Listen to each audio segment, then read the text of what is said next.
I'm going to discuss IELTS test description. In the IELTS test, there are four skills or four modules: listening, reading, writing, and speaking. Well, listening test is of four parts. First, these parts were called sections, but from 4 January 2020, three small changes were made, and according to these three small changes, now we call sections are called parts. Now we don't call sections, we call parts.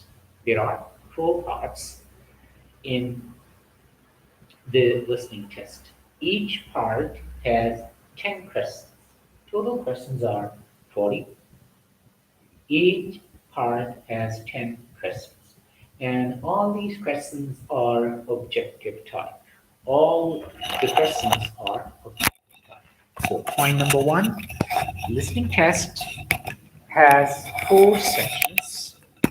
And in these four sections, now we don't call them sections. Now we call them parts. There are four parts, and in each part, there are 10 questions. So total number of questions is 40. Total parts are 4. Each part has 10 questions. Now, what are the question types? All these question types are objective type, such as fill in the blanks, MCQs, filling in the table, chart, diagram, picture, or figure. And similarly, there can be short summary questions, especially in section 3 and 4. They can be in section 1 and 2 as well. Short summary questions, sentence completion, or fill in the blanks. These sort of questions can be given in the test. Similarly, labeling a chart, diagram, that can be given, giving or getting directions. These sort of questions are also given. So all the questions are objective type. MCQs, fill in the blanks, completing a sentence, completing a table, completing a chart, like these such questions are given in the IELTS test. Total time for the test is 30 minutes, and 10 minutes are given as extra time in listening to transfer the answers to an answer sheet if you are taking paper-based test. But if you are taking computer-delivered test, because now computer-delivered test is also available, if you are taking computer-delivered test, then you will not be given 10 minutes at the end of the test. You'll be given 2 minutes at the end of each section. But if you're taking paper-based test, you'll be given 10 minutes to transfer the answers to an answer sheet. There will be 40 questions in total. Each part will have 10 questions, so there are four parts. And you will hear the recording once. There will be four parts. Each part will have 10 questions. So you will listen to the audio, and you will have to answer questions from on the answer sheet. You'll be given an answer copy, which will have 40 questions, and the audio will be played. You will listen to the audio and you will answer the questions at the same time. And that audio will be played once only. It will not be repeated. In CAE test, listening is repeated, but in this test, it will not be repeated. One more point here. When you go from, as you move from section 1 to 4, as the test progresses, it gets more and more difficult. So section 1 will be easier, section 2 will also be easier. But as you move to section 3 and 4, section 3 will be a bit more difficult. And section 4, 3 and 4, there'll be difficult. So section 4 will be really difficult because in the middle of each section, you're given a mid break. In section number 4, there is no mid break. So that's also another factor which makes it more difficult. So each time when you listen to this next part, to the next part, it will get more and more difficult than the preceding and the one that is preceding it. So you should be ready for it. And now sections. If you look at the sections, usually section one is a conversation. Section two is a monologue. Section three is a conversation. And section four is a speech or lecture, or it can be a talk. Sometime in section four, a person is introduced by another person, but it is. So usually section one, a conversation between two people. Sometimes a third person uh, might be involved or introduced to the conversation, usually in two parts. Like after question number five or six, there'll be a mid break. And then after that 30 seconds short mid break, it restarts. And section number two is a monologue of a social, functional nature. For example, an outing, a tour guide giving instructions or directions. It can be a social or academic setting. Section three is a conversation between two to four people. For example, a dialogue between two students regarding a tutorial, assignment, or oral presentation to be given, usually in an academic setting.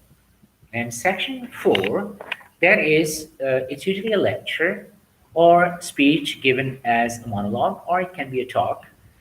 Sometimes the person is introduced by a second person at the beginning, or a few questions might be asked during the course of the lecture, and that's also academic setting. Total time for each section is 4 minutes. Section one, 4 minutes. Section two, 3 to 4 minutes. Section three, that'll be 4 minutes listening time, and section four will be 4 to 5 minutes listening time. Let me repeat. Section one, a conversation, usually in academic setting. It is like social survival situations are given in section one and two. And for section one, listening time is 4 minutes. Section two is a monologue, and time for section two is 3 to 4 minutes. Section three, that'll be 4 minutes listening time, and it's usually a conversation. And section four is a talk or a speech, and time for this is 4 to 5 minutes. Monologue is when one person speaks, that is called monologue. Mono means one. So when one person is speaking, and dialogue is two people. When two people are speaking or discussing a topic, that is called a dialogue. Monologue, one person. Now, these parts are divided into two subsections or two subparts. Uh, and the purpose is to give a pause, to give you some time to think. And this time that you're getting, try to spend this time on reading the next questions so that you can understand what is coming ahead. So you should be prepared, or you can utilize this time and try to anticipate what is coming ahead. Possible topic areas. Well, this IELTS listening test, that's about social or academic or education settings. Usually, if you look at section one and two, that's more like social survival. And section three and four is academic or research based. The kind of possible areas they are given, they are, for example, you want to buy a car, or you want to sell a car, or you are looking for accommodation. You are a student living in Australia or England, and you need accommodation. So that can be given. In the same way, it can be section three and four. They are research based. For example, it can be women and economy, ostrich meat, or Antarctica. They can be Sahara or the Sahara. I mean, it can be about usually section one and two, social survival, like how the health system works in the UK, or it can be a job inquiry. A person is calling. So section one and two are more like social survival, everyday life situations. Section three and four, as you progress, gets more and more difficult, and they can be academic or research based. And general pointers for this, what you have to do is become familiar with the instructions. Understand the format of the test. How many parts are there in each part? How many questions are there? And or what are the question types? So you can work on those things and work carefully. Similarly, read questions carefully and try to anticipate what you might hear so that you are ready and you are ahead of time. Because if you are lagging behind, that it might be difficult for you. Listen to identify the question types. Like what is the information that is given and what piece of information you need from there. Know your numbers and figures. You should not be confused about them. Keep looking forward to the next two questions. You know, keep an eye on when you're doing question number two, for example, keep an eye on three and four. When you're doing question number one, keep an eye on two and three. So keep looking forward to the next two questions when you are solving the test. Don't be distracted by anyone or anything. Just concentrate. Just concentrate. Here, I would like to share one important thing with you that listening test is number one, first thing. You have to work on the test format, parts of the test, then question types, and try to work on those question types. Second thing you have to do is native speakers. When native speakers they speak a bit differently as compared to us. So you have to get your ears accustomed to native speakers. Listen to BBC, BBC Radio, Fox News, Sky News, ABC Australia, like these channels. Listen to them so that your ears are accustomed to native English sounds. Number two, speakers can be one speaker can be Australian, another can be American, and the third can be British or Korean or Japanese. So you have to work on all these three accents: American accent, British accent, and Australian accent. For Australian accent, ABC Australia, this is a very good TV channel. You can listen to it. For American, Fox News, that is purely American English channel, and for Sky News, that is British channel.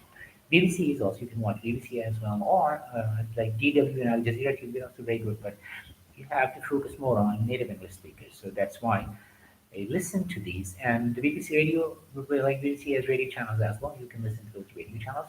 And IELTS audios. They are available on YouTube, you can buy it from the market, so you can listen to them and try to develop familiarity with the native speakers. And one more thing, that is, you can also study English phonological features like pronunciation, how English sounds. Because if the person is British, he will pronounce the same word differently, such as, my daughter Anna is not feeling well. For example, the word daughter, British speaker will say daughter, because R towards the end is not pronounced. And when T is between two vowel sounds, that will be sound. But in American English, when T is between two vowel sounds, that is pronounced as D, a D sound. So British speaker will pronounce word DHUGHTER as daughter. American speaker will pronounce it as daughter, daughter, daughter, water, water, water, water. Similarly, WRITER, British speaker will pronounce this word as writer, American writer. So try to develop understanding with phonological features. Number one is pronunciation. That will be helpful to you in speaking as well and listening as well. Number two, contractions. Usually native speakers, they use contractions. Number three, elision. Usually sounds are elided, like we say potato or police or tomorrow. But native speakers, they don't pronounce these words as we do. They pronounce these words as police, that will be pronounced as police, tomorrow, today, tonight, comfortable, vegetable. Certain vowel sounds are either dropped or shortened. So, number one, pronunciation. Number two, contractions. Number three, elation and assimilation. Mixed sounds are fused together. Like I take a cup of tea. I have to go to office, so I get up early in the morning. The word get up becomes get up. Get up. I have to becomes have to.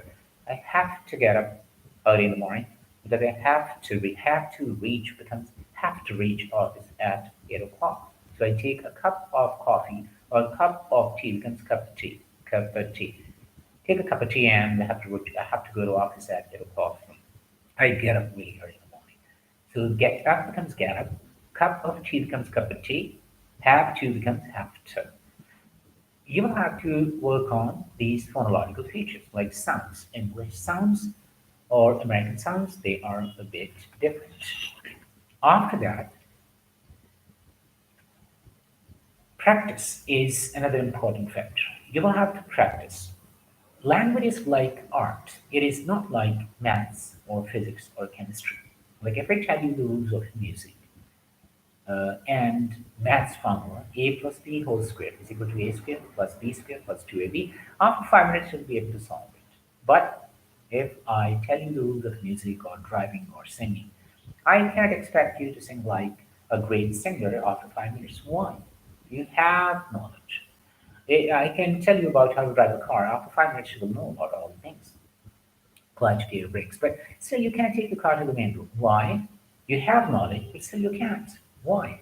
Because you need practice. Language is like art. And for art, you need to practice. So practice listening. IELTS audios, BBC, CNN, Fox News, movies, dramas, songs, everything like that. Watch. And practice, practice, and practice. That is a very important point. Next point that I would like to share with you, that is do's and don'ts in IELTS listening.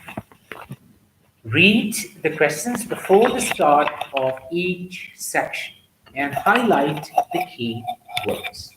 Now, highlighter is not allowed. First, highlighter was allowed. Now, you cannot highlight. But at home, you can highlight. In the exam, you cannot. So read the questions before the start of each section and underline the keywords, such as if the passage is about how the health system works in the UK. Number one, you will write the person who is unwell. Similarly, what are the groups of doctors who are working together, they are called. Or if the passage is about names of the health systems or hospitals or clinics. If it is about buying or selling a car, so you will underline name of the car, model of the car, clutch, gears, engine size, like these sort of things you will have to underline. And I hope that you can easily anticipate what's on. So read the questions, underline the keywords.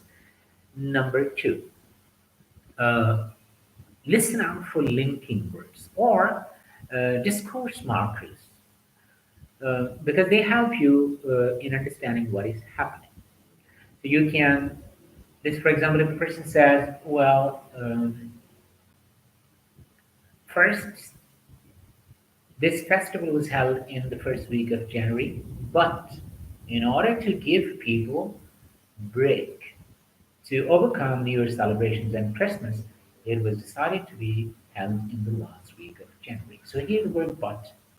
First, it was held in the first week, but later on it was decided that it should be held in the last week. So here, such words can be helpful to you. So go for linkers, connective words, discourse markers. These words can be helpful to you.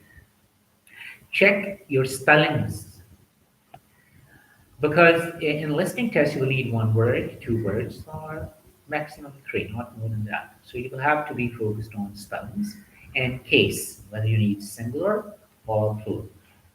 Uh, and does the word you have chosen fit grammatically or not?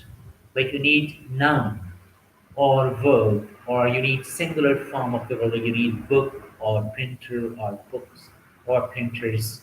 So you will have to under, try to understand that. Look for synonyms uh, of keywords in the questions. And one more thing, You can guess. If you cannot find the answer, you can guess. Summary, transfer the answers as quickly and carefully as possible. So these are don'ts. Number one, read the questions first. Number two, before the start of each section. Number two, listen for linking words, connected words, discourse markers. Summary, check your spelling. Uh, be careful about the use of which part of speech you're using, like noun, verb, singular, plural, S form of the verb according to the question. So you can also look for synonyms in the questions as well. Guess if you cannot find the answer, you can guess because there is no negative marking. And transfer answers as like very carefully because you'll be given 10 minutes in paper-based test. During those 10 minutes, you will have to answer the questions carefully in the same sequence. Number two, you should not miss any question. Attempt must be 100% because what happens, let's suppose you missed question number 13. So when you're transferring the answers quickly, you can miss 13. So you can write the answer of question number 14 in space number 13. And then the whole series will be marked incorrect. So you'll have to be careful. Try to transfer these answers very carefully. Don't panic. If you cannot answer the question or if you miss an answer, don't panic. Don't worry. Don't guess any answers unless you cannot find the answer or evidence of an answer and your time is almost up. Don't listen for enjoyment. Your purpose is to answer the questions. And don't worry if you cannot understand or hear every word, because you don't need every word. Remember that the rhythm of spoken English means that the most important words are always stressed the most. Learn to listen for those. Don't leave any space on your answer sheets. You don't lose marks for wrong answer. There is no negative marking. So attempt should be 100%.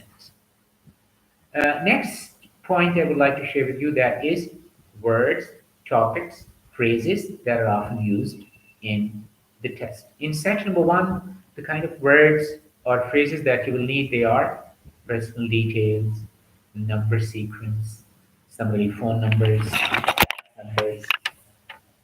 and addresses, postcodes, opening and closing times, similarly family name, first name, surname, middle name, 4 in the morning till 6 p.m., decimal point, fractions, percentages, registration, student number, ID, like these sort of words are usually given in section 1. Why? Because section 1 and 2 are about social survival. Like maybe you need a registration card, or you need a number, or you need admission, or your inquiry, you're calling for a job inquiry. So all these sort of things, they need such things, name, phone number, address, like these sort of things are needed. So you'll have to be particularly careful about these such things, and usually you will find such things. Section number 2 has information giving. Usually you have to give information. So it is information giving, such as one person maybe telling another person about the health system in Australia or in the UK. Dates, money, prices, giving directions, maps, similarly, deposits, refundable deposit, uh, cents, pens, high street, main street, for up to 2 weeks, like these sort of things. Maybe in section number 2, you will need such words. Section 3, information sharing, jobs, plagiarism, seminars, tutorials, tutor, lecture, extension, research, due dates, lecture, textbooks, tutors, like these sort of things, maybe in section number 3. And section number 4, information giving, lecture, talk, the person can say, I'd like to begin with, or study guide, orientation, series of lectures, due to outline, like these sort of things are given in section number 4.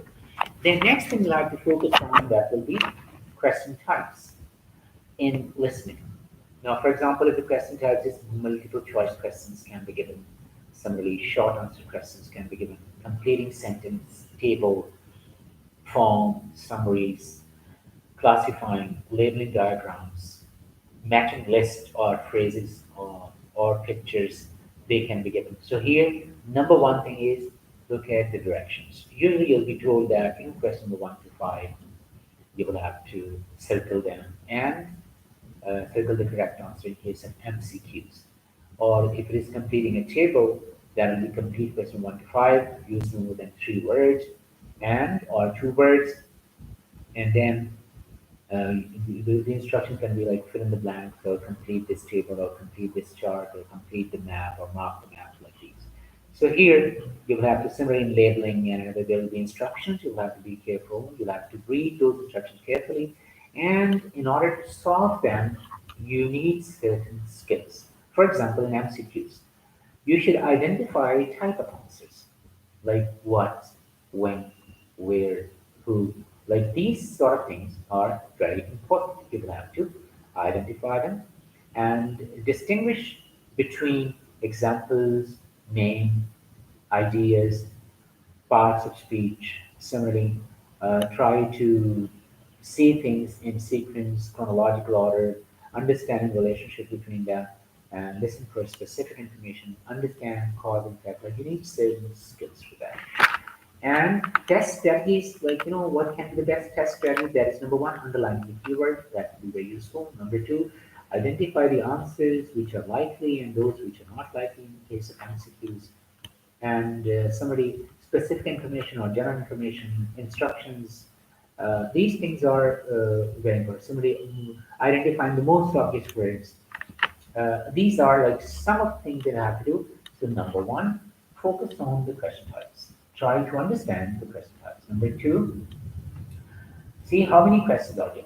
4, 5, 10, 6. How many questions? Number three, then try to identify whether this is your strong area or your weak area. If it is your strong area, you have to maximize your score. If it is your weaker area, you will have to uh, overcome your weaknesses by understanding.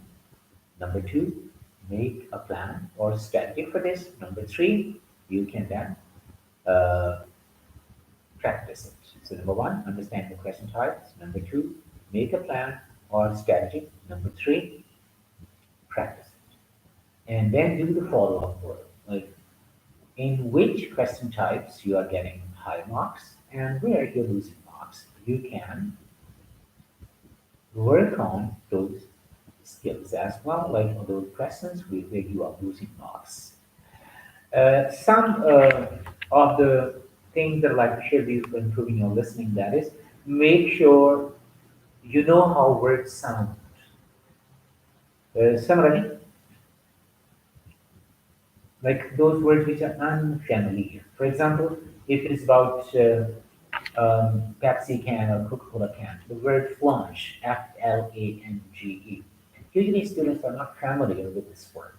So try to solve like BBC, CNN. Similarly, you can visit British Council websites, IELTS.org, IELTS Central. There are a lot of websites, and those websites can be useful.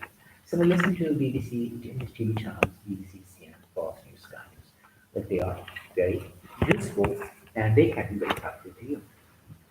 You will find that useful if you practice well. It will improve your listening every day. Listen. Now, I would like to share some tips about listening. Number one, learn and understand the directions, instructions which are given. You will have to understand, like, what is the word limit? How many words can you write? 1 word, or 2 words, or 3. Similarly, study the different types of questions. Be prepared for what the question might ask you to do. Be prepared to complete a sentence, check a box, or choose a letter, and change your mind later when you transfer your answers to the answer sheet.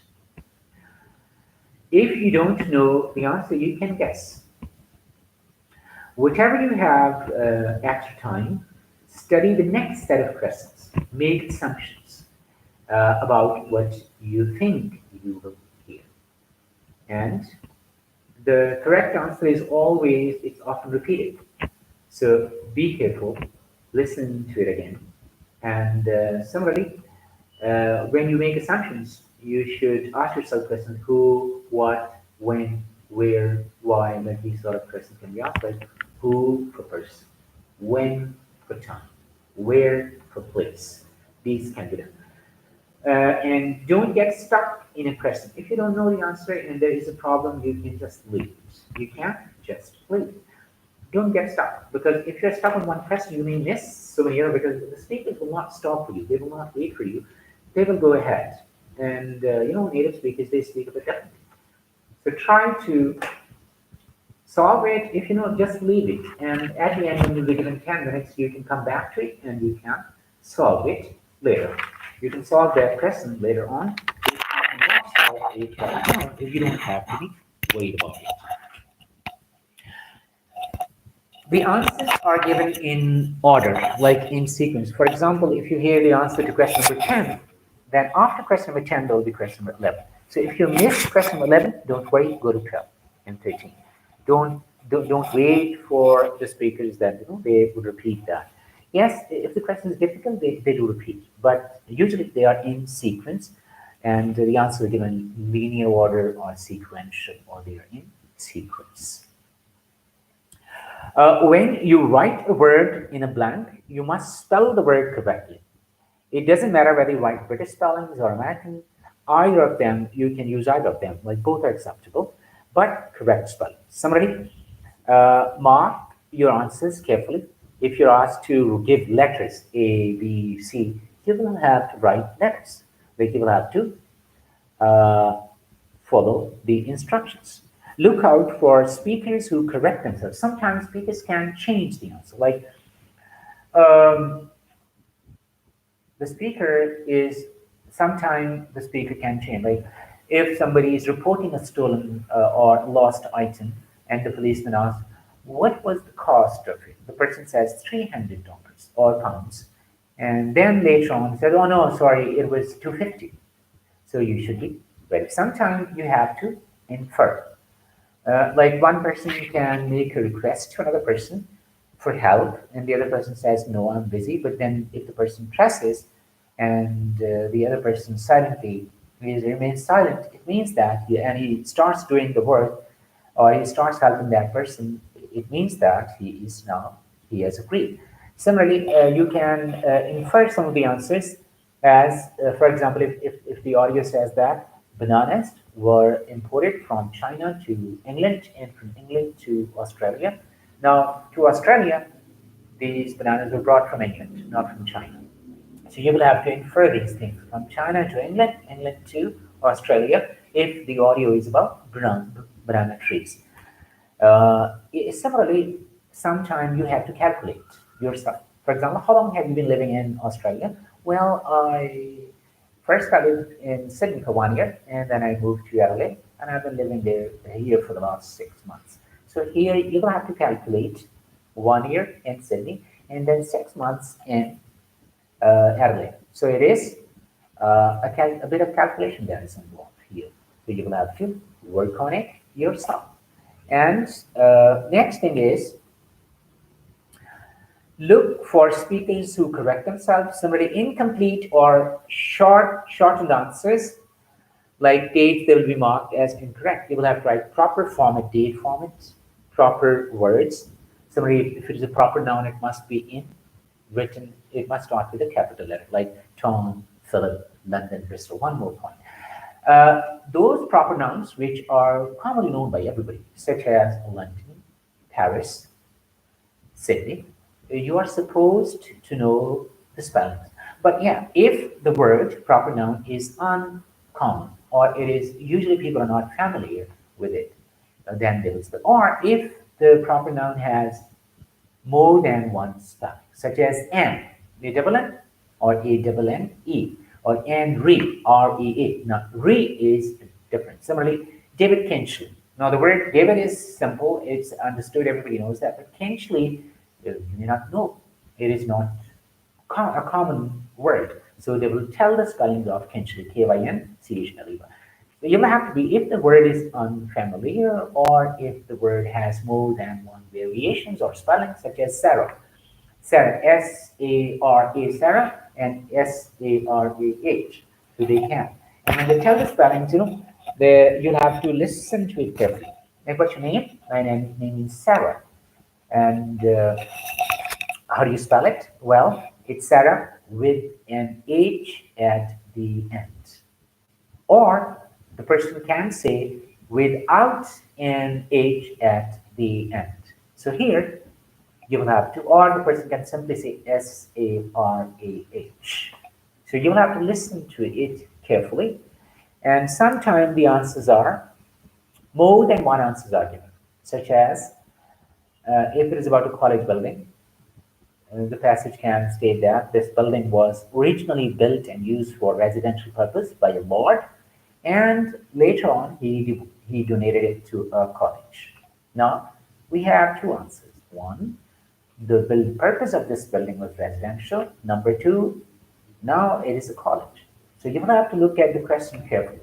If the question is about past, then it was residential. If the question is right now it is a college. So you will have to look at the tense as well. And for example, another example is if it's about a festival, they can say that the festival was held in December or in January, first week. But later on, it was decided to be held in the last week of January. Now we have two answers here. First, it was held in the first week. Now it is held. So you will have to look at the question again. Which tense is used in the question? If it is present, then right now, last week of January. If the question is in the past tense, then it means that the first week of January. So you'll have to look at the tense of the question, look at which part of speech you need, look at, like, sometimes there are more than one answer which are given, and sometimes you have to calculate or infer the answer yourself. For example, if there's one boy and girl, the boy is going to canteen, and if you ask the girl, should I bring something for you? And the girl says, tea. The person says, well, it's a bit hard to carry. Later on, she said, okay, you can bring orange juice. So she first wants tea, but then the boy says, tea is a bit hard to carry. Then she changes her mind and she says orange juice. So she demands two things. Number one, tea, and number two. But finally, we agree on orange juice. Similarly, if you give $5 and the person says, well, a cup of tea costs £3 only or $3 only, and she has given a $5 note. The girl says, well, you can keep it, we'll sort it out later. Now here, question, how much money has the girl given? $5. What is the price of one cup of tea? That is $3. How much money the boy owes to the girl? $2. So here you will have to look at listen to the audio and look at the questions carefully. That will be easy for you to answer those questions. So remember that the answers have word limit as well, like one word, two words, or three words. Similarly, a form of the answer, like they will have to write A, B, C, D. For example, if it has a map or it has a place that you have to label A, B, C, D. A is hotel, B bank, C school, and D church or market. Now, the answer is you will have instructions. They state that you will have to write A, B, C, and you are not writing A, B, C. You are giving the answers in the word. You write hospital. You write mosque. Then it will be incorrect. You will have to write complete answer according to the instructions. On word limit, if the answer needs one word, like black computer, and you have written computer of black color, your answer will be considered incorrect. If the answer needs one word, you'll have to write one word. Similarly, part of speech, you need noun, you'll have to write noun. You need verb, you'll have to write verb. You need first form of verb, you'll have to write first form of verb. And in the same way, if you have to write ABC, then instead of writing words, you'll have to write ABC. If you don't, you will lose marks for that. So no, don't go against the instructions. You will have to follow the instructions. Remember that accents, there are many different accents in the IELTS listening test. British, American, Australian, and one person can be any other person like Japanese or Indian or Korean. So you will have to work on American English, British English, and Australian. For Australian English, you can watch ABC Australia. For American English, Fox News, very good channel, linguistically speaking, not very good. And Sky News, that is British. Similarly, BBC has a lot of radio channels, and those radio channels are, you can tune into those and you can listen to them. And IELTS audios, they're available on YouTube, on like from markets you can buy and you can listen to them. And practice listening every day. Every day, first listen to the audio. Then at the end of the book, these audio scripts are given. They have been given. So you can read the audio script, then play the audio and read with the audio. If you can't keep pace, it means your listening speed has improved. If you cannot keep pace, practice again and again. Like move your eyes on the book, the audio script, and listen to the audio. And then attempt, then try to solve them. Similarly, you listen to the audio and make questions. Each audio will have 10 questions. So you listen to the audio, make 10 questions. Like there are different ways you can follow whatever you like, whatever you feel comfortable, you can do that. And my last advice for listening test. There was a Greek painter. There was a Greek painter. He painted a picture. In that picture, there is an old man flying in the air. The old man is bald, completely bald, no hair on the head. It has a sickle in the right hand. Sickle that is a tool used for cutting crops. It has a sickle in the right hand, a mirror in the left hand, and the old man is flying in the air. People ask, what is this picture? The painter said, well, this is the picture of time. This old man is time, and he's flying, he never stops. Sickle in the right hand cuts life, time. The clock is ticking. And mirror in the left hand means whatever you do, that will be recorded. That will be recorded. And what about this bald head? The painter said, well, this is the most important point about time. That if you have to stop this old man of time, you will have to catch him from the front. Once you miss him, you will never be able to catch him from behind. So always plan things ahead of time. And that is my final last point about listening. That is, you will have to plan, manage your time well ahead of the test. When you are given extra time, when the test starts and you give mid-break, short break, and suddenly 1 second, one is over in second, two starts, you are given some time. So utilize that time in the best possible manner. Try to utilize it. You will find yourself in a better position to answer the questions. So make the best use of your time. That is the best advice that I can give to anybody. So that is your listening test advice. Next is reading. Now, reading, total time for reading will be 60 minutes. In academic, there will be 3 passages. In GT, there are 3 sections. Each passage in reading academic is 750 to 900 words. Each passage is more difficult than the one preceding it. So as the test progresses, it gets more and more difficult. Different question types can be given, like MCQs, yes, no, not given, matching headings, summary completion, fill in the blanks, short question answers, like a lot. So what you will have to do, then possible topic areas, they are, so point number 1, reading test has 60 minutes. There are 3 passages in academic and 3 sections in GT. And as the test progresses, it gets more and more difficult. The passages get difficult and the question types also get more difficult. But some of the question types which you'll have to focus more on, they are yes, not given, giving headings, summary completion, MCQs. Like these questions are more frequent.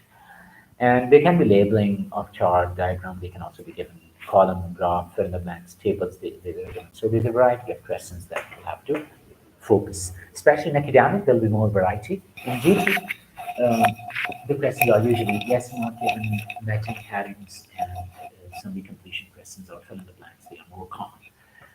Possible topic areas, like there are too many topic areas which can be given in this reading test.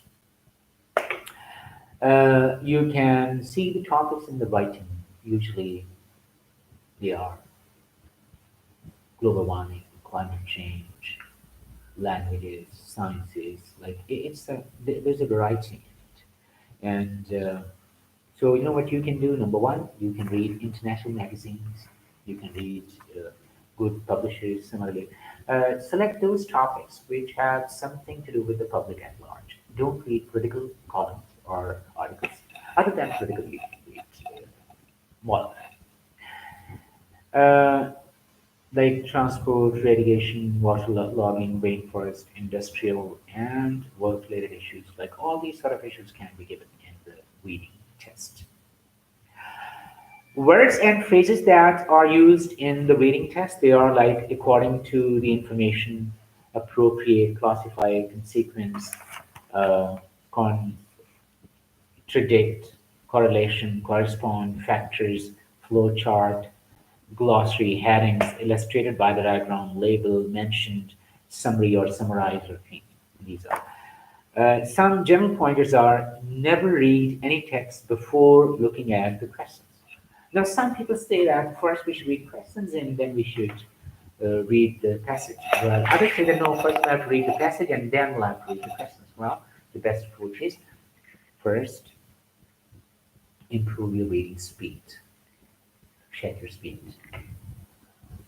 You can read a passage and you know how much time, like how long does it take to finish one passage.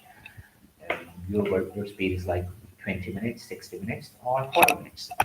Your speed is 60 words, 90 words, or 120 words per minute. Like in 1 minute, can you read 20 words, 30 words, 60 words, 100 words, 200 words, like what's your words per minute speed?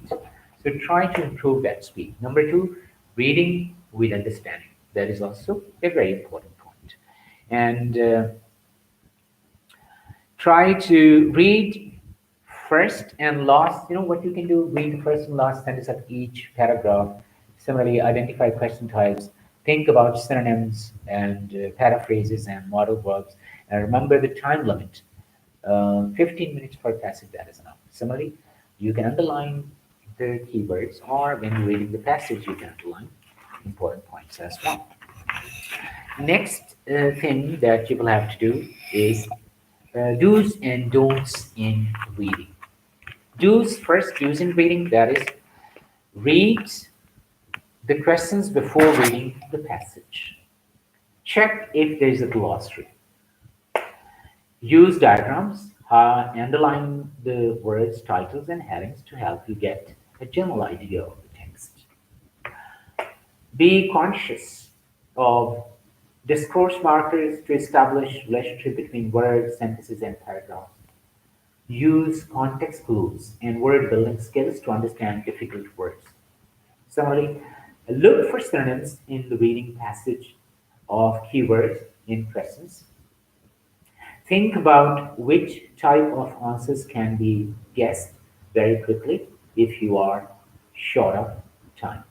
To false, multiple choice, for example, and transfer answers quickly, but careful, don't make mistakes. And what are some of the don'ts? Well, number one, don't start reading without knowing what you are reading. And why are you reading? So first read the questions and then you should read. You should know what you exactly, why are you reading? And don't guess the answers if you cannot find the answers or evidence for an answer, and your time is almost up. Only in that case you can guess. Don't read for enjoyment. You are there to solve the questions. Otherwise, you are wasting your time. Don't worry about unknown words unless they are necessary. Don't leave any space. You know, there's no negative marking, so your time should be 100%. Next point is time management. That's very important. Number one, minute number 0. Total time is 60 minutes. You know what you can do? You'll have to solve the questions and you'll have to transfer them within that given time. So your time limit that will start like number one, minute number 00. Begin with reading passage 1. Start by glancing at the title, diagrams, pictures, headings, then read the questions and answer as many as possible. Minute number 15. Guess remainder of the questions that relate to passage 1 and put a question mark beside those questions to remind yourself which you have left to be guessed at the end. So first 15 minutes will be for passage 1. Try to solve them, and then those questions we cannot solve, put a question mark and leave them so that you can solve them at the end. Minute number 16, start passage number 2, spend 15 minutes on that, and then if you cannot solve all of them and you find some of the questions difficult, leave them to be done at the end. Minute number 32, passage 3, and minute number 50, over.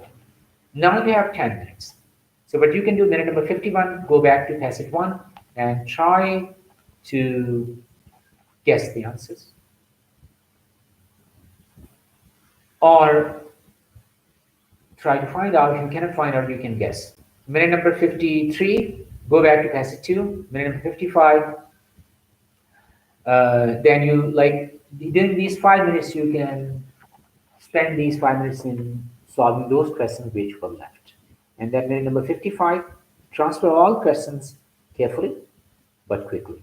And last 2 minutes, you can double check the answers. And so allow 15 minutes each for passage 1 and 2, and for passage number 3, 18 minutes.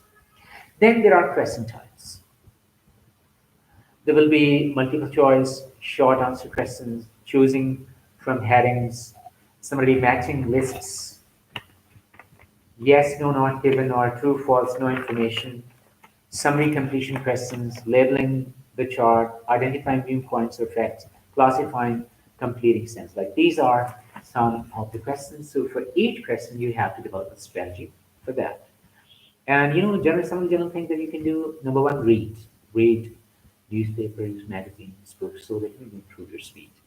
And buy English newspapers and read them, or you can now they're online. They're available online. You can read them online. And somebody you can some science textbooks you can read them, and use websites like BBC, CNN, Fox, and so many websites. You can read them, and you will find them very useful, and they will be. I think that it will be like very useful for you. Now, for reading, I would like to share some more tips. First, read as much as you can in English. Number two, read a variety of topics from a variety of sources. For example, tourist information, brochures, government reports. Summary, you can read scientific research reports, health and safety brochures, newspapers, and special interest magazines, information from colleges and universities. Keep a notebook of the words you learn. You can also keep a notebook for that as well. And in the same way, you can try to write these words in a sentence. Because if you cannot use a word, then it is not part of your active vocabulary. You will not be able to answer them. So you have to keep in mind that you should be able to answer the questions which you have learned. That is also very important. That's very important. So you have to work on it as well. And know the question types, learn words in context, like how a word is used in context. Simply know how to make predictions, and know how to make predictions, know how to skim and scan to look quickly for information. During the test, read the title and headings first, make predictions about the topic, look over the questions quickly, make predictions about content and organization, read the passage at a normal speed, don't get stuck on parts or words you cannot understand, move ahead. When you answer the questions, don't spend too much time on the ones you don't feel sure about. Make a guess and go on. When you after you have answered all the questions, go back to the ones and check the ones you aren't sure about. The last passage is longer and more complex, so spend more time on that, and you can save time from passage 1 and 2 for this third passage. If the instructions, similarly, be sure to follow the instructions, and the most important instruction is finishing the test in 60 minutes. Learn to understand question types such as yes, no, not given, or true, false, no information, or matching headings, or summary completion. Like these questions and these instructions are very important, which you will have to keep in mind. Now, I would like to share some very important points, and we can recap this reading uh, section. Number one, it is essential to read both efficiently and effectively because you will not have enough time to complete the test. So you have to be efficient and you have to be effective. Number one, first thing, that you need to do is previewing. Previewing. In previewing, you can spend 2 minutes for each passage.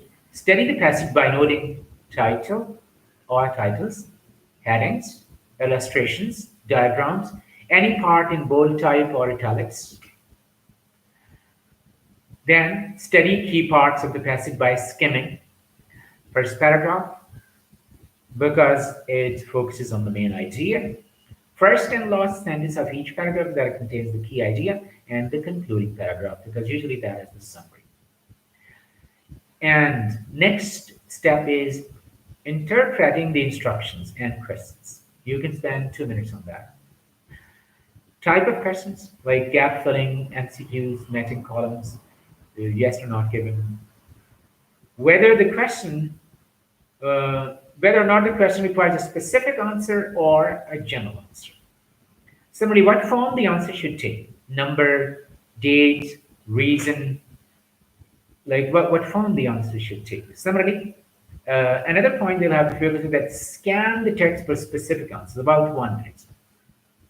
Locate the keywords and find synonyms for that. Make a sensible guess in the appropriate form. Mark the answers you're unsure, so you can mark them and leave them towards the end. If you have time, you can come back to it. Then you should check your answers. About 3 minutes should be given to checking your answers. That is, you have followed the instructions exactly, because sometimes your answer is correct, is incorrect just because you didn't follow the instructions. And if you have time, you can return to the answer you marked you were not sure of. Do not leave any answers blank because you don't lose marks for it. So what you can do, try to follow the instructions. If there is any glossary, see it. If there is a table chart, you can also see that. And similarly, sometimes there are difficult words. You don't worry about it. You can work on those difficult words just like you work on math sums, but you don't have to be worried about those questions. And one more point, that is, for difficult words, number one, you can see the context. Number two, you can see the linker. Like if there is a word similarly before them, it means the difficult words has the similar idea as it is given in the previous line or previous sentence. You can also look at you can suppose that word, the meaning of, as like in class 6th or 7th, you used to solve math sums. Let's suppose equal to x. So suppose one meaning and fit it in that sentence, then try second and third.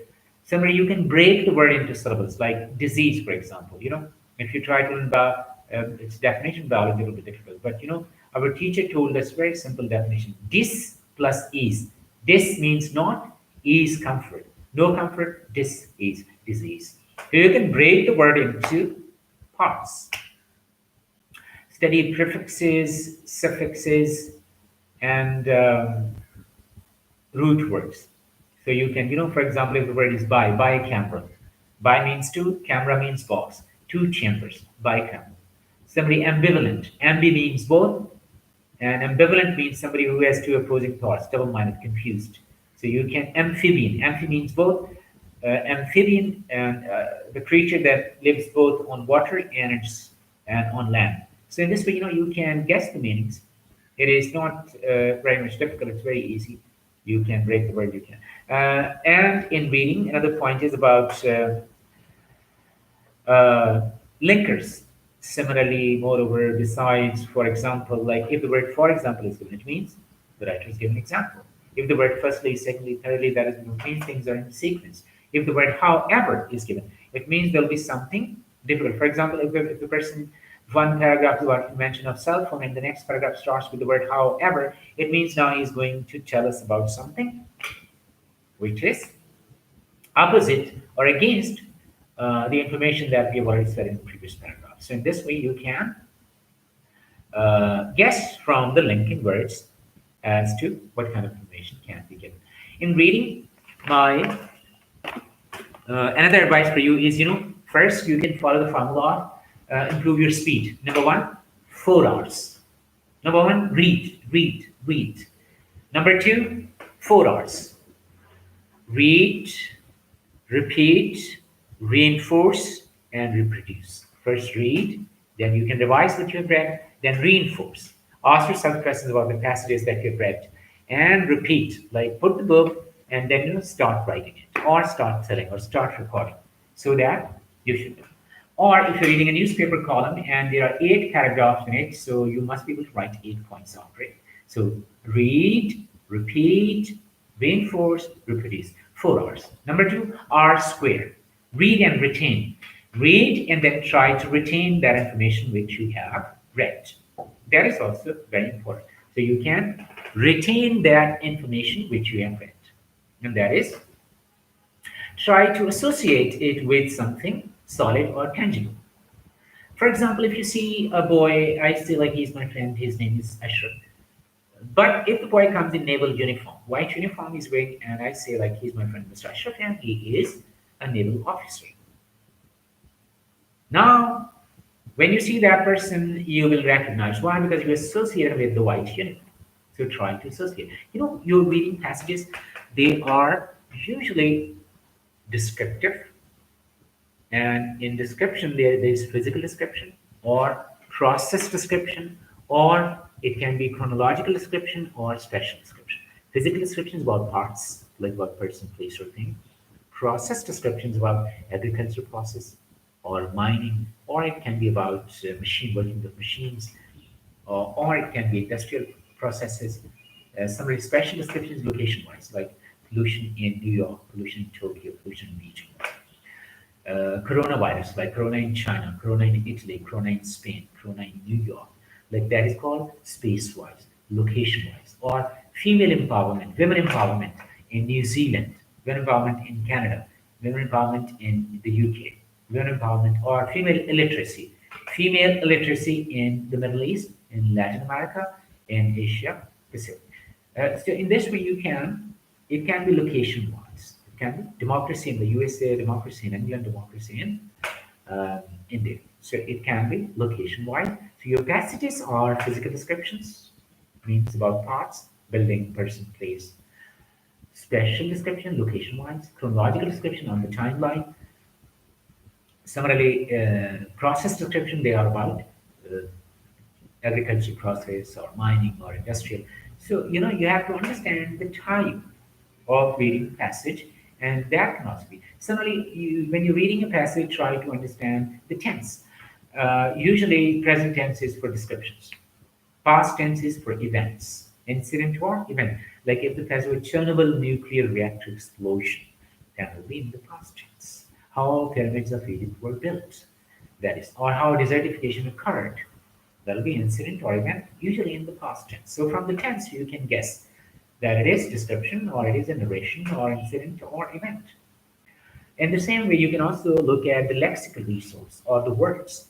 If the passage has more verbs, it means you should focus on actions. If it has more adjectives, it means you should focus on characteristic features.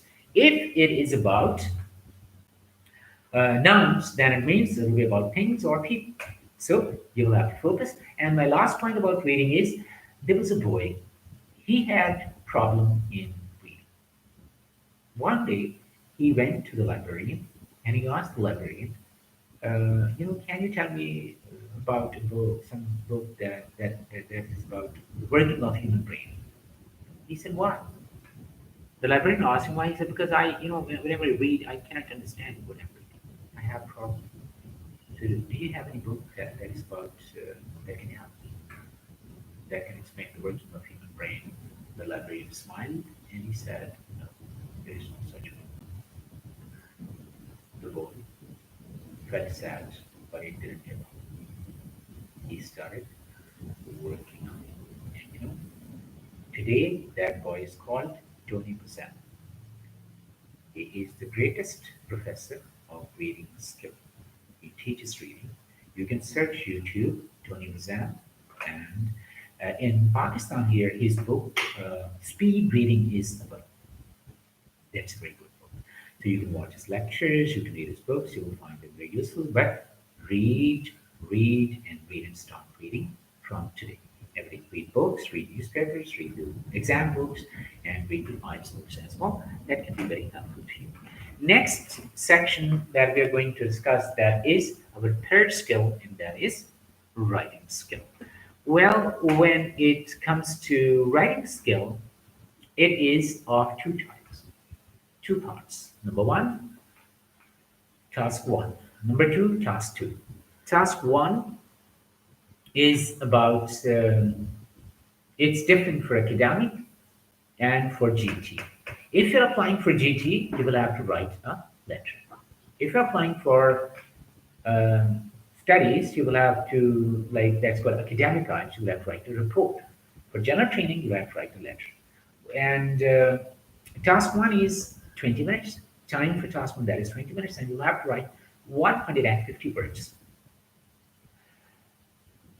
If you are doing letter can be formal, it can be informal. There is no salutation or headings or those sort of things. There are only body of the letter. Like dear sir, if to a man, if to a woman, dear madam. If you're writing to more than one person, then it will be dear sirs or madams. If you don't know whether they're men or women, you can have dear sirs / madams.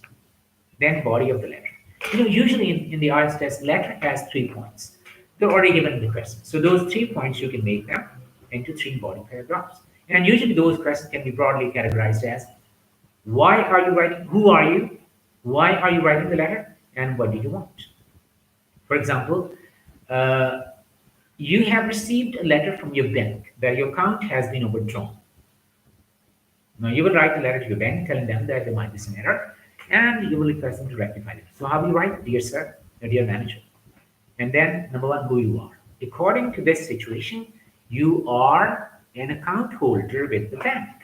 So you will tell them that you are running an account and your name is this, your bank account number is this, and um, you have some problem. That is, you have received a letter that your account has been overdrawn. So number one, you will tell who you are the account holder, you will tell your account number, your name, and the branch. And then you'll say, why are you writing the letter? Because you have a problem. Your account has been overdrawn. And you will explain, state and explain the problem, tell him what went wrong or what might have gone wrong. And then in the end, demand action that your account should be rectified.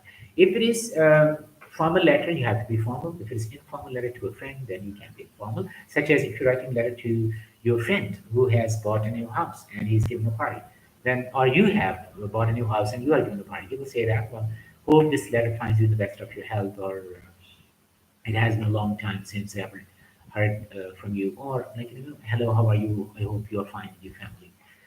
It is you can start with exchanging pleasantry if you're writing to a friend because you already know your friend, and then you can invite him that I bought a. You can tell him the reason why you're writing the letter because I bought a car or a house or a flat, and I want to invite my friends. I want to give you a party This way you can call those friends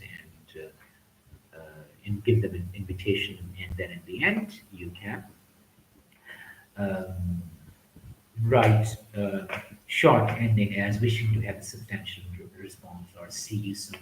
So informal letters are a bit different. You don't have to be formal. You don't need to use formal language. You don't need to introduce yourself, and you can like it's direct. But informal letters, such as your account has been overdrawn, or if you were appointed and now you cannot, you were supposed to join on the 15th of this month, but now you cannot, so you would have to write a letter to your uh, new employer that my name is this, I applied for the job and I appeared in the interview and I have been selected and it was supposed to be on the 15th this month, but I cannot. Why? Because of the Corona or COVID-19 pandemic. Everything has come to a standstill. I cannot move. So kindly extend my date of joining by another 15 days or 1 month. Or you can give any other reason that my mother is not feeling well, she's on medication, or my wife is pregnant, or you can say that I have my children are studying in school and the principal of those schools said that it will not be a good idea to move them right now. So like this is how you have to um, tell who you are, tell why are you writing the letter and the rest. But these points are already given. Or if you're going to Canada and you had a 2 day stop in London and you lost your passport or your documents, so you would write to the High Commissioner telling them who you are. Why are you writing the letter? Because you have lost your documents. State and explain. Then what do you want? You want documents. So already like these points have already been given in the letter. So you will have to divide them into three parts. You will have to write three paragraphs and 150 words. That is enough. But remember one point that you will have to finish it within 20 minutes, 150 words, and it should be free of errors because it has half weightage. More weightage is for class 2S. So letter is for general training. For academic, it's a report. Report on graph, table, chart. For example, if there are two line graphs, one line graph shows energy supply, the other one shows energy demand. Or if there are three lines, line graph, one line shows eating sweets, sugar, honey, and sugar, cane sugar. So, or it is about, say, it can be about employment in various employment sectors, or it can be online shopping. There's a pie chart that shows online, or it can be about a map of a city, like Charliewood Town in England, and how that town developed over 100 years or 200 years. So it is number one, you will write introduction. Introduction, it will tell you what is the graph, the name of the graph, the type of graph, how many graphs are there, one, two, or three, and topic, like is it about global warming, climate change, employment, or online shopping, and region, which countries like it covers England or Australia, or and dates from 1975 to 2000. And then you will have to write, while writing this task one in academic report, you will have to don't write from A to Z. Like number one, look at overall trend. Number two, look at the increase and decrease. Number three, you will have to see how much is increase and decrease. So, basically what you'll have to do, you will have to add three C's. Number one, divide the information, group the information into three parts: highest, lowest, and average. Like if there are column graphs, because they can be different. Column graph, bar graph, pie chart. So you should develop understanding with different types of graphs as well, like pie chart, wagon wheel, or pie chart, column graph, bar graph, pie chart, line graph, table. So develop understanding with it. Number two, once you're given, what you will have to do, you will have to divide the information, group the information to three. Number one, the highest, lowest, and average in the middle. And then add three C's: compare, contrast, and comment. Compare those things which are similar, contrast those things which are different, and comment. Comment means how much is the difference. And if you have given an overview in the beginning, then conclusion is optional. In task one for academic, the best thing is tense should be correct.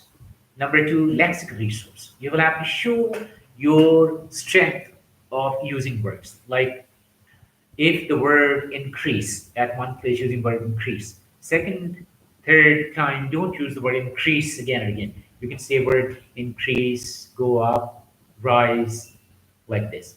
And then you will have to, if the word is decrease, decrease, plummet, sink, fall, like, and you use the word for example. If you're written for example, for example, for example, you should use it for example, for instance, such as, so if somebody use adverbs and adjectives like dramatically, rapidly, quickly, suddenly, try to use adverbs and adjectives so that you show your strength of using words. So task one, spend 20 minutes on that. Correctness, that is also important. Figures should not be good. Like if CO2 emissions in North American block is 19.2 billion tons. So you should check. It should be 19.2 billion tons. Don't write 20 billion tons. Try to give exact information. And then task two, more weightages for task two, essay. Essay is number one, double question. Number two, agree or disagree, problem solution. Number three, agree or disagree. Or to what extent do you agree or disagree? Number three, discuss. Number three is agree or disagree. Problem solution, double question, agree or disagree, discuss both views, and give your opinion, and discuss the advantages and disadvantages, or discuss the advantages and disadvantages and give your opinion. So here you have, there are these 5 to 7 different types of essays. Only one essay will be given, and you will have to attempt. What is the approach? The approach is very simple. Number one, plan. Number two, write. Number three, edit. Planning, spend, total time is 40 minutes. So 5 minutes should be given for plan. 5 minutes should be given for planning, in which you will plan number one, introduction, number two, body paragraphs, number three, conclusion. Introduction one, body paragraphs 2 or 3, and conclusion 1. Introduction, 35 to 55 words. Body paragraphs can be 60, 70, 80 words, depending on the number of paragraphs you're writing, because total word limit is 250. So you should write more than 250. Especially if you want to get 7 or 7.5, then you have to write 300 words or less. So number one, introduction. Number two, body paragraphs. Number three, conclusion. And it'll be according to the instructions, because the examiner will check, number one, you will paraphrase introduction.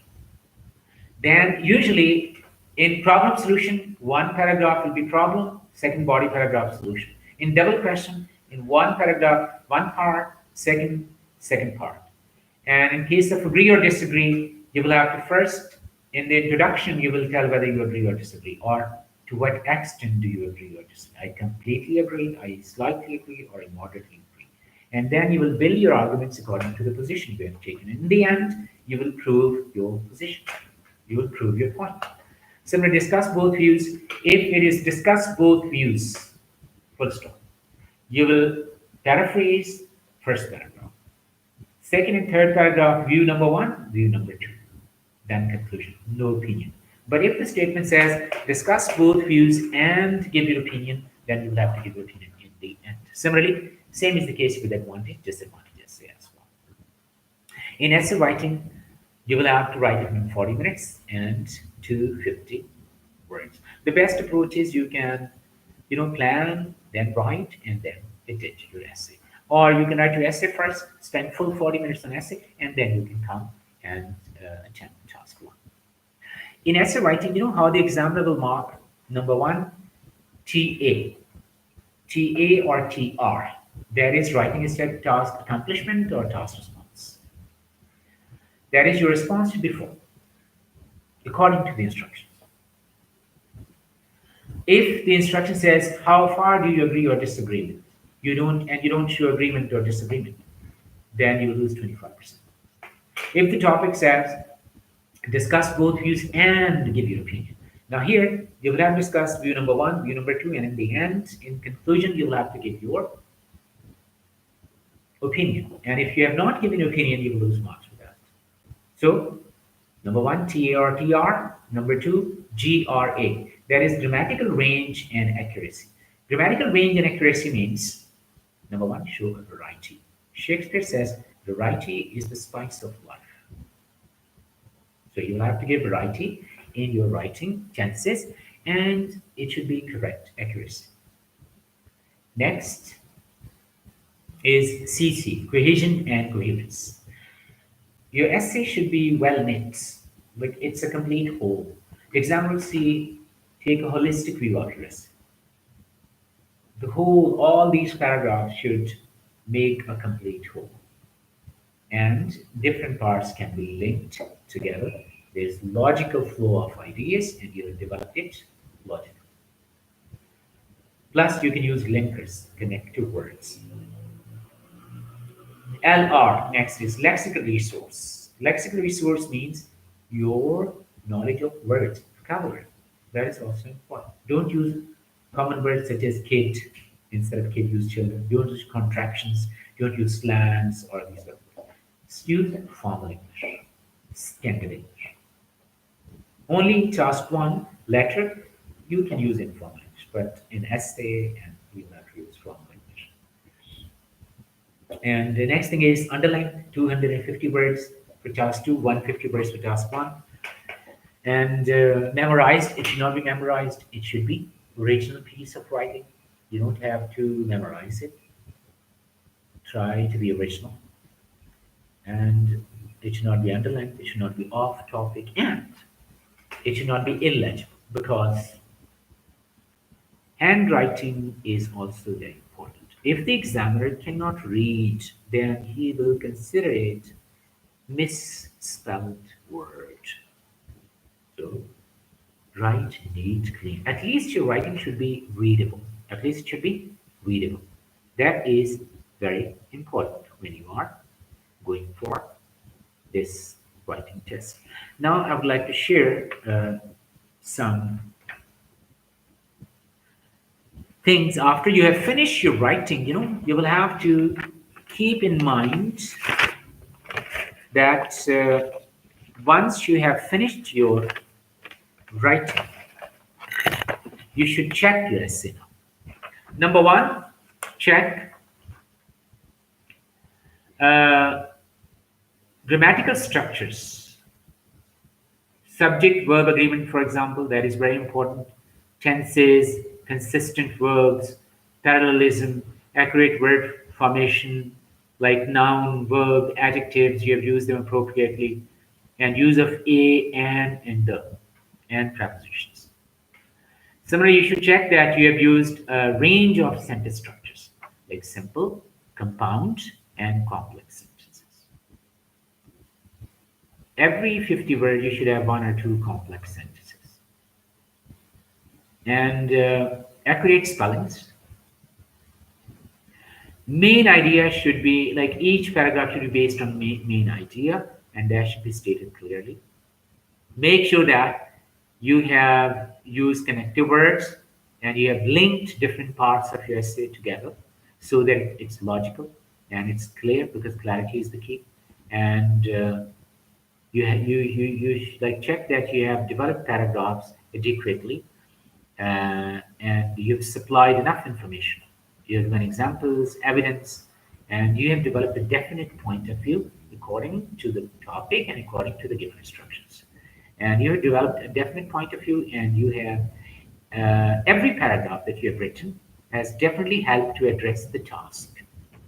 Nothing is irrelevant. It is legible, neat, and clean. And the examiner will be able to understand what you have written. Now, there are some tips for writing. Number one, make sure you organize your writing before you begin.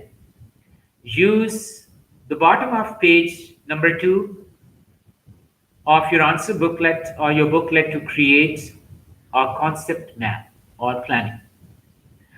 The examiners judge your writing on its clarity. Make sure that you have supported your ideas with specific details. Clarity is the key. If you're not clear about the topic, you will never be able to develop a definite point of view. You can write more than 150 words for task 1 and more than 250 words for task 2, but you cannot write fewer than 250. Don't write fewer than 250 or fewer than 150, because you will be penalized for that. You will lose marks, you will lose points. Learn to look at your writing and estimate How many words have you written? Don't waste precious time counting the words. You can download the answer copy. The best approach is you can, from Google answer sheets or writing answer sheets, you can download or you can take a printout and write on them. So that when you go to the exam, it's not for the first time that you're writing. You should already, you should have practiced writing on them. And also try to understand different question types. Try to paraphrase them. For example, money can buy us happiness or not. Underline the keywords. Think of synonyms and then rewrite in your own words. Rich countries will help the poor countries or not. Try to read, understand, and underline the keywords and then find out their synonyms and rewrite. So try to paraphrase the given questions. Make a list of some of the topics, questions, and paraphrase them and practice paraphrasing them. That will be helpful to you. Organize your time carefully. Planning, writing, editing. Planning 5 minutes, writing 32 minutes, and editing 3 minutes for essay. Similarly, for task 1, 3 minutes planning, 12 minutes writing, and 2 minutes will be for editing. For essay, out of 40 minutes, 5 minutes planning, 32 minutes writing, 3 minutes editing. But that's how you should plan and spend your time. You can also add personal experience because in the IELTS test, it is a lot. Clarity is the key. You should be clear about the topic and don't forget to indent. If you are leaving one line, then start from extreme left-hand side. Every paragraph, start from extreme left-hand side. If you are not indenting, then if you're not leaving one line, then you can leave a few centimeters blank when you start a new paragraph. That is called indent. And write clearly and legibly, because illegible handwriting, you will lose marks for that. Cross out any changes neatly or erase them thoroughly. Use lead pencil. If you use lead pencil and you can erase them. Leave some time at the end, and then you can check grammatical errors. And also read sample responses. They are given in the IELTS books and on internet. You can read those and try to work on your response time as well. Write one essay every day, every week, and get your essays checked by an English teacher. That you can do in writing, that is, every day write one essay, build your vocabulary, and try to understand grammar. Try to work on writing complex sentences and longer sentences. Familiarize yourself with the sentence structure, active voice, passive voice, direct and indirect, and tenses. Visit websites and read them. In writing, always keep in mind that original ideas are always the key. If you have original ideas, you can write clearly. If you are clear, clarity is the key in writing. If you have clarity, if you're clear, you'll be credible. And if you're credible, then the examiner will trust you. And that is what the examiner wants. So number 1, clarity. Why clarity? Because clarity gives you correctness. If you are clear, you'll be correct. Credibility leads to correctness, and correctness leads to credibility. So in writing, clarity, correctness, credibility. Be clear, be credible, be clear, be correct, and be credible. Clarity, correctness, credibility. These are the 3 things, and these are the last words about writing. Now we go to the 4th modules, and the 4th module is about speaking. Well, speaking is 11 to 14 minutes in 3 parts. And usually, listening, reading, and writing, that is conducted on the same date. While speaking is conducted on a separate date. It can be 1 or 2 days before the test, or it can be 1 or 2 days after the test as well. So what you have to do, you have to, number 1, first, understand the format. Speaking test is in 3 parts. Part 1, 4 to 5 minutes. In 4 to 5 minutes, the exam will ask you personal questions. Questions are not based on facts, they are about everyday life. Then, next part two is 3 to 4 minutes, in which you're given 1 minute to prepare, and then you will have to speak about the topic for 2 minutes. So you're given a topic in part two, you will have to prepare questions about the topic for 1 minute, and you will have to speak about the topic for 2 minutes. There are cue cards, and on those cue cards, there will be points which you will have to prepare. And part three is discussion. Examiner can ask 1 or 2 questions about the topic. Examiner can ask 1 or 2 questions about your future, your planning, and more. Like one thing that's very important here: discussion. Examiner, they're called opinion or attitude questions. Like examiner can ask a question and you'll have your opinion. For example, children should play video games or not. You can say yes, they should play, or you can say no, they should not play. But you will have to justify why. So some questions can be tough, like global warming, climate change, stencil research, cloning, like these art galleries, exhibitions. You should be ready for it, work on it. That's very important. Part one, 4 to 5 minutes. Part two, 3 to 4 minutes. Part four, 4 to 5 minutes. Total time, 11 to 14 minutes. In part one, personal questions. Part two, topic. Part three, discussion. In part one, personal questions about you, about your life, about your childhood, about your job, about your daily routine, about your office, about the place where you live. So that's very easy. Here, what you will have to do, you'll have to focus on um, make a timeline, prepare about your typical day.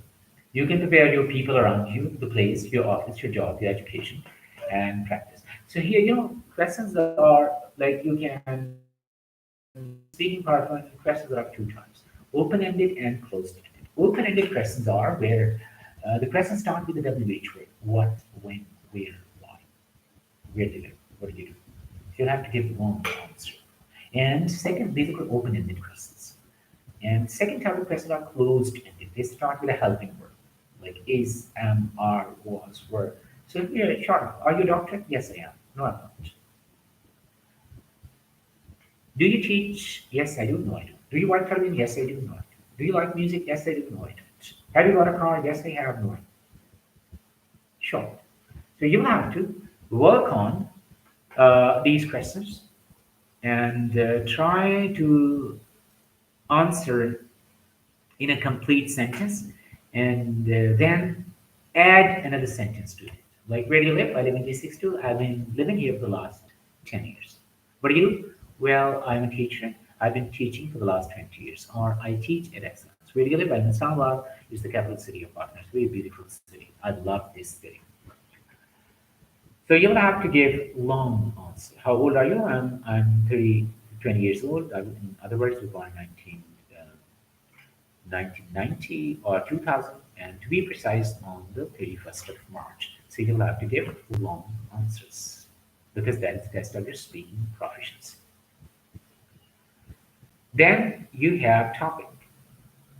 Topic can be description, or usually they are physical descriptions or process. For example, person, place, favorite person, a child in your family, your favorite teacher, or your favorite personality, unforgettable person, or your cell phone, or your most important possession, or the best gift that you ever received, or compare your city, your village with your city. Like these sort of questions are given, so you will have to work on these topics. And these are like you can make a list on internet. The list is available, like about person, place, thing. These sort of things are the working of a machine, simply customs. Usually abstract topics. Sometimes abstract topics are also given, such as global warming, climate change. Like these topics are brain drain. So you can prepare these topics, and every day you can prepare.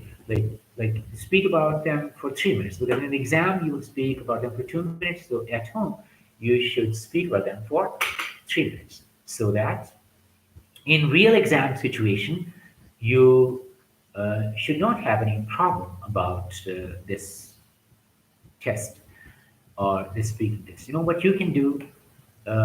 Number one, first make a timeline from your birth till yesterday, and write down all important things that you like: your education, school, college, first job, like that.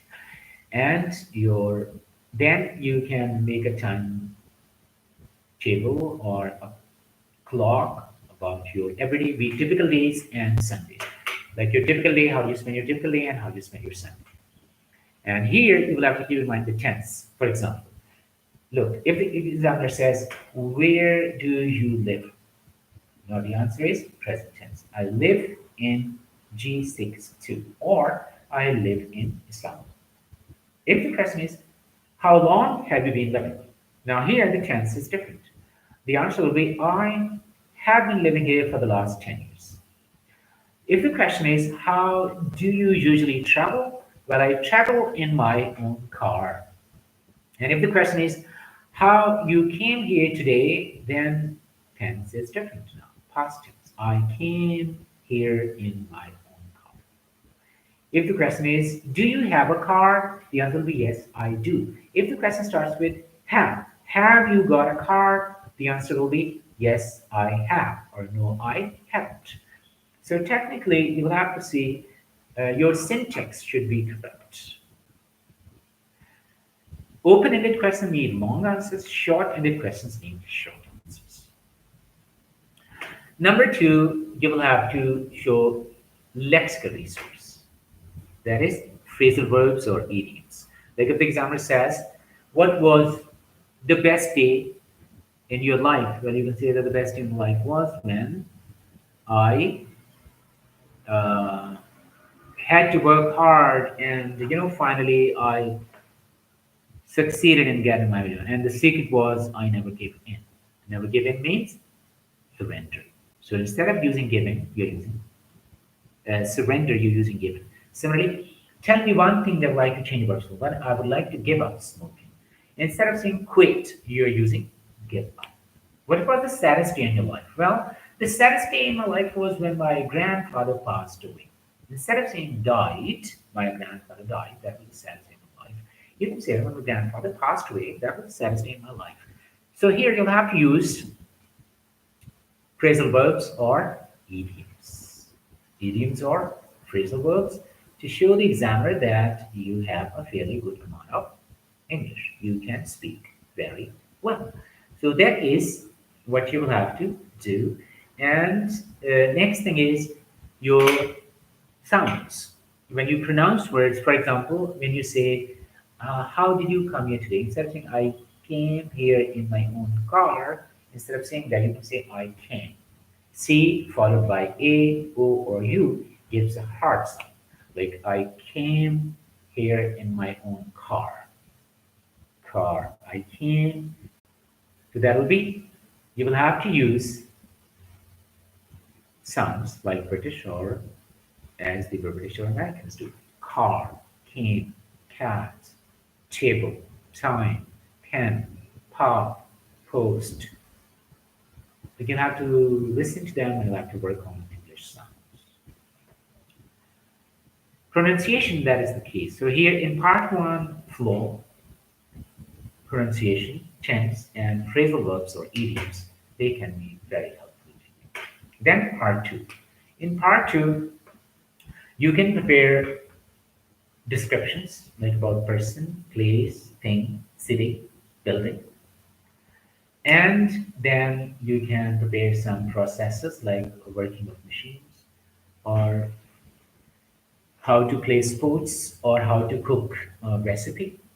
And you can also prepare some incidents or events like an unforgettable day or the happiest day in your life or you celebrate your last birthday or when you help somebody. Mostly like in incidents or events, you use past tense. And abstract topics like global warming, climate change, like these sort of topics are also given, and you can work on these topics as well. They can also be very useful to you, so you will have to work on these topics as well. For topic, you'll be given 1 minute for preparation, and on the cue cards, on the cue card there will be points written. You'll have to just add those, but for that you need to practice it. Some topics are you can predict, you can anticipate, you can guess, but any topic can be given. So the best approach is you should learn to speak English. You should be fluent in English, and cue cards you should practice at home. You should practice those cue cards at home. Make different cue cards, and then practice them record your 2 minute speech and send it to the teachers. You will have to.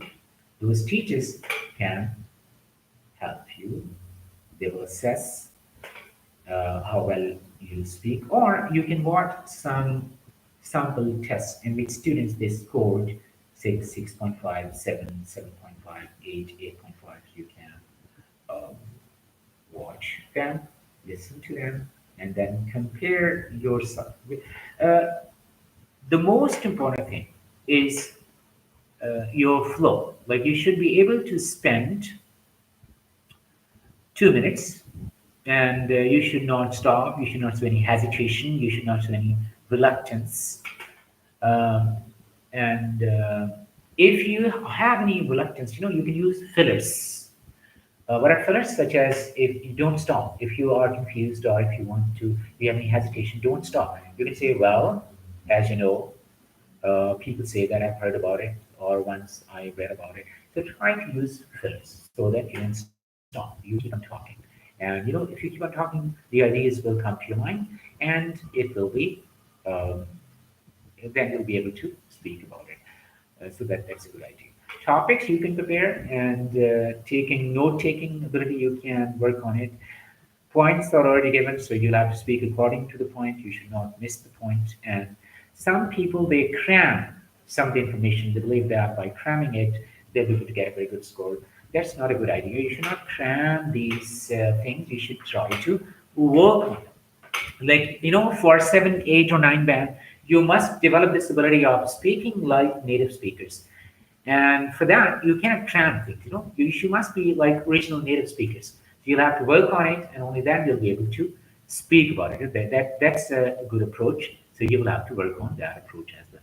Then part three, that is discussion about, like the examiner can ask one or two follow-up questions about the topic. Or the most important part here is discussion about opinion or attitude. When the examiner wants to check your opinion or attitude, and that is, for example, children should play video games or not. Now, option number one is you can say yes, you can say no.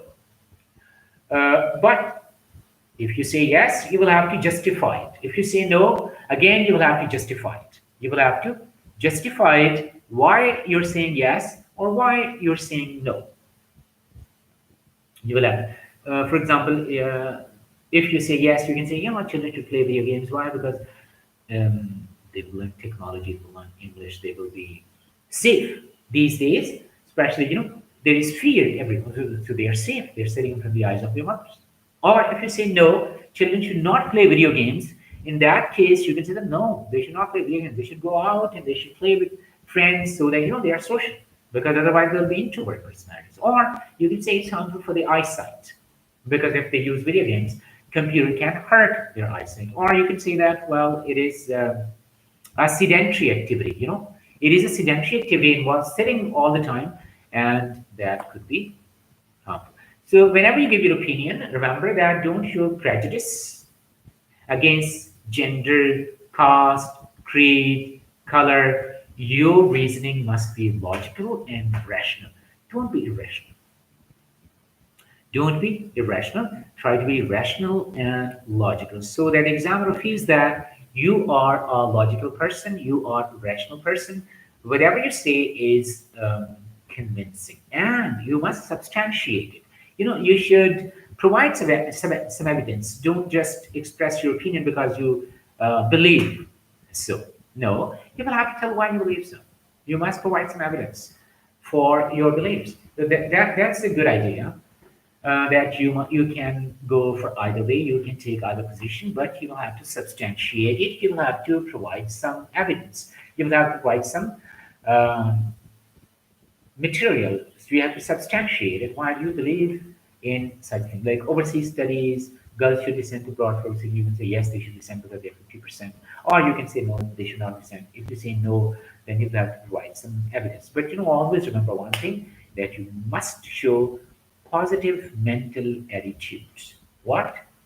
Positive mental, even if you have reasons for not sending girls to overseas studies, but still you must show a positive mental attitude. And there's one more thing.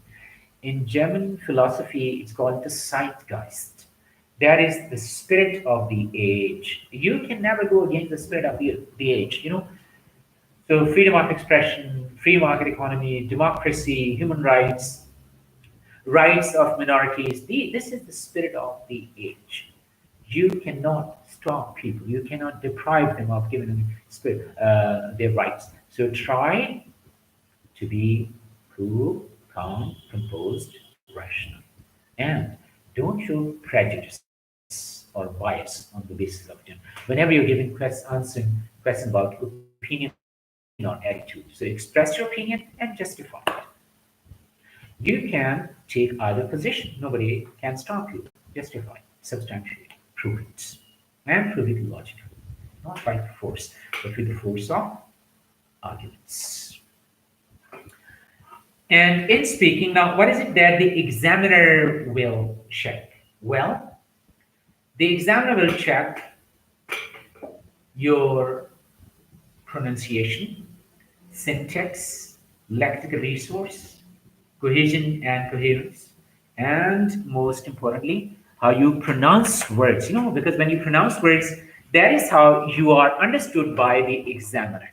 So try to, your grammar should be correct. You should use idioms and phrasal verbs. Your lexical resource, that should be good. And it should be appropriate. And you will have to use, like how you pronounce words, that's the key. And fluency. Fluency and coherence, that is also very important. You must be able to speak in English properly and fluently. That is the key. Now, there are some tips that I would like to share with you. Speaking tips. Number one, focus on the task.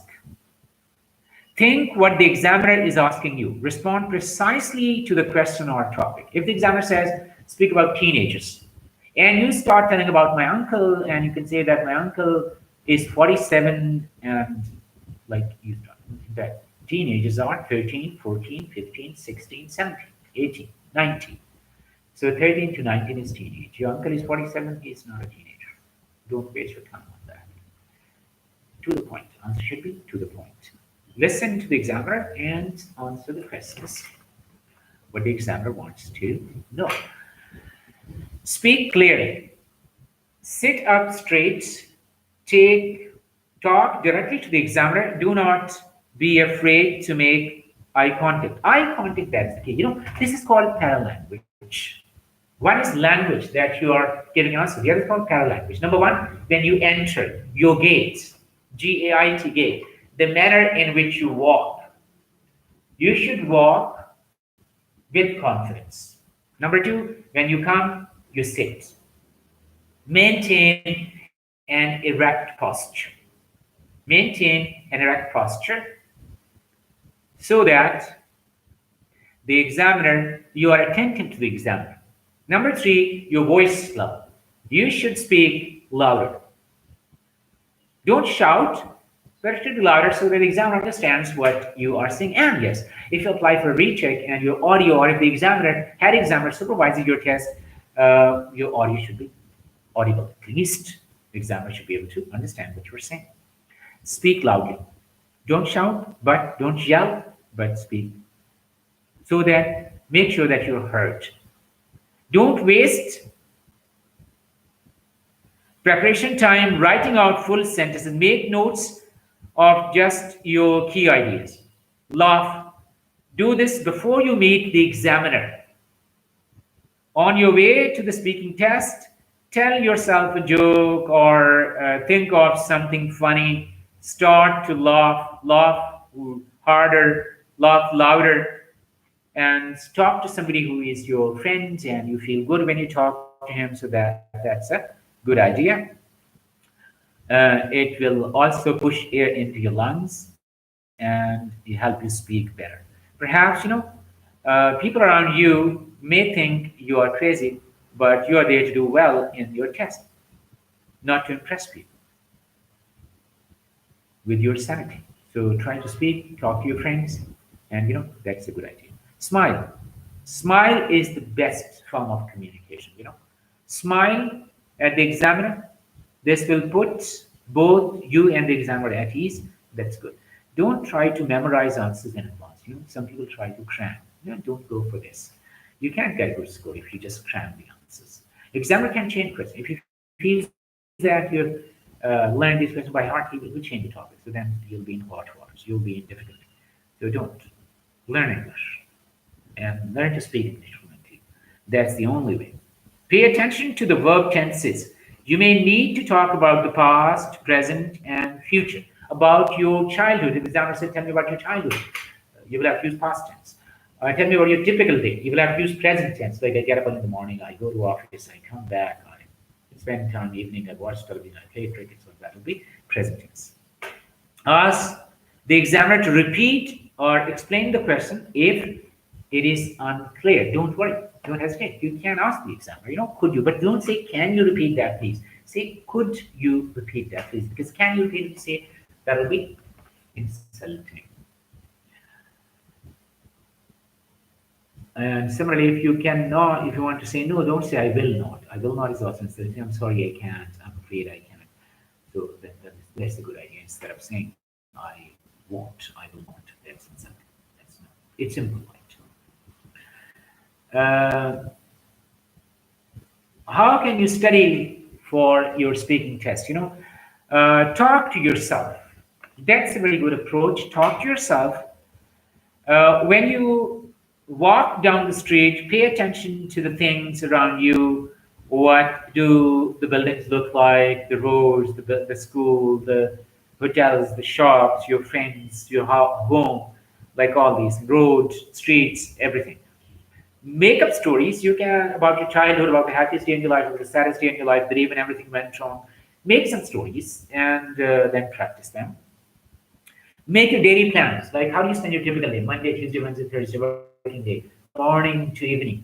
Like I get up early in the morning, I go out for a walk, I take breakfast, then I change my uniform. I go to my office. I start work at 9 o'clock. I finish at 5 o'clock. I come back. I go to play cricket. Then I go to mosque. Then I come back and I have dinner with my family and I watch television. I go to bed at 11 o'clock. Like try to work on that and try to practice them. Try to practice them. That is a good idea about your present, past, and future.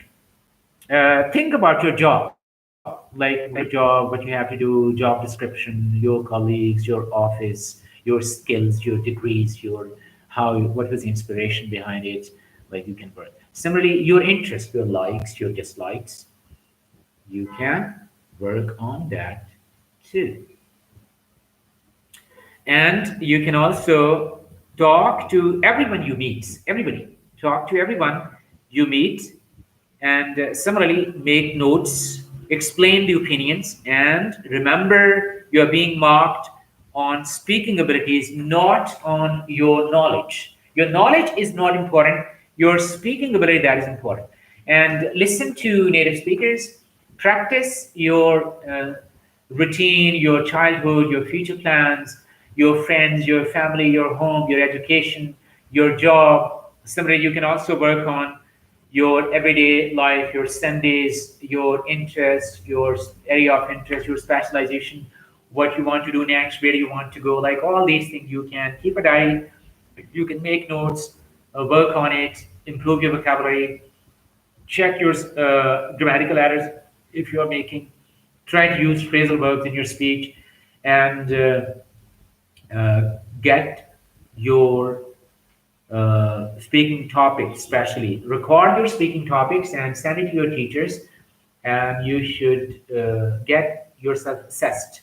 The examiner should check how well you're speaking, and that is like the most important thing in speaking is practice more, and if you practice more, you'll be able to prepare very well in this speaking test. Listen to native English speakers as well, because if you listen to them, especially, you will learn their sounds. For example, let me give you some examples. Like when C is followed by A, O, or U, it gives a hard sound, such as CA, cat, cab, can, Cambridge. Similarly, C followed by O gives a hard sound. such as coat, cone, coat, college, colleague. Similarly, C followed by U gives a hard sound too. Cut, cut, cute, custom, curriculum. And the same way K. When K is followed by a vowel sound, that will be hard sound. Kind, king, key, kept, kindred, kinetic. And the same way P sound. P followed by a vowel sound that is plosive sound, such as stop in your mouth and release with an explosion. Pen, park, people, post, pencil. In the same way, R sound. R sound is tip of the tongue is twisted backwards, like that'll be R sound. Rain, rip, rock, rear. T sound. T plus vowel sound, there is also ch sound, like 10, T, 2, test, tip, choice. In the same way, EW sound, that gives oo sound. Grew, blue, Jew. In the same way, CH sound plus vowel sound, that is chair, like chair, not chair, chamber, check, choice, choose, chose. OY or OI sound gives OE sound, not OA sound, like boy, toy, joy. That is OE sound, not OA sound. In the same way, some words give S sound, not Z, like increase, not increase, increase. Advertisement. Here in advertisement, it is S sound, not advertisement or advertisement. Advertisement. Increase, decrease, lose, consume, consumer, consumerism. That is S sound. In the same way, if you look at V and W sound, V sound is tip of the tongue, upper teeth touch the lower lip, like V, vet, vest, viscount, vice, victory. But W sound, lips make a circle away from your teeth as you blow a whistle, such as when, where, west, wet. W sound, lips make a circle. That is where, when, where, why. So W sound is different and V sound that is different. And they should be pronounced differently. Similarly, G sound. In some words, G, H. H is mute, such as ghost, aghast, ghastly. In 16th century, when printing came to England, printers added an extra word H in these, extra letter H in these words without asking anybody. So ghost, aghast, ghastly, ghoul. Here there is no H. H is not pronounced. Some words are French, we start with D, but they give J sound, such as genre, regime, fuselage, collage, aborigine.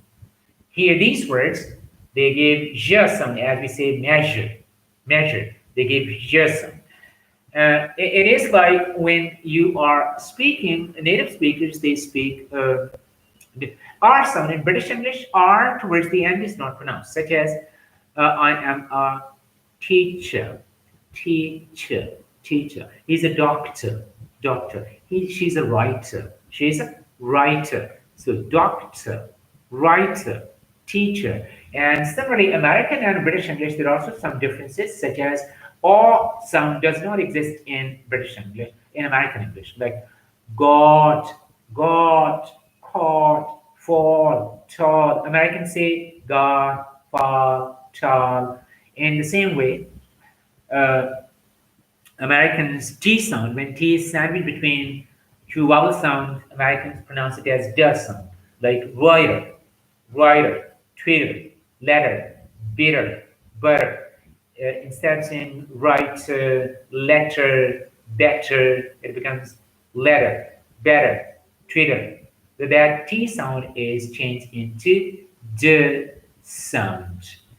Similarly, when you are, if you are looking at some of the other sounds in American English, like duty, D, T, L, if there is U after them.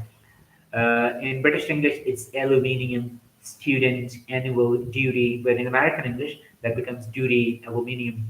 It is like the sound is a bit changed.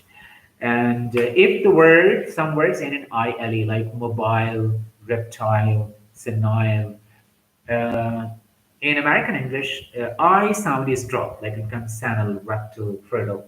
That sound is dropped. In the same way, R sound towards the end. In British English, it is silent, like teacher, Twitter, letter. But in American English, that is letter, Twitter, better, butter. So that T sound becomes J sound in American English, and R towards the end is pronounced as teacher, water, daughter, letter, bitter, butter. So that R sound becomes like R is pronounced in American English and is clearly audible.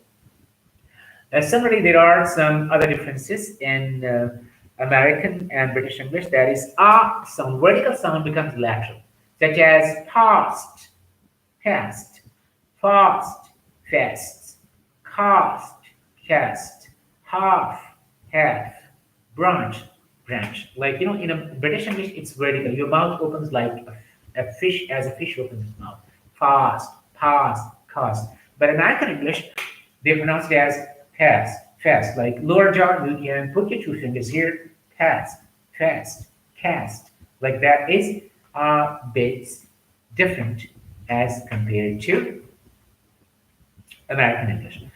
So when you're doing speaking test, what I want to share with you, what I wanted to share with you was number one, you have to be fluent. Number two, you can follow British English, you can follow American English, but the examiner will see your grammatical structures are correct. You use idioms and phrasal verbs.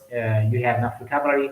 Summary, you are fluent in English, and your pronunciation, that is important, and your cohesion and coherence. Like you can link different parts together, such as how old are you? Well, I'm 20 years old.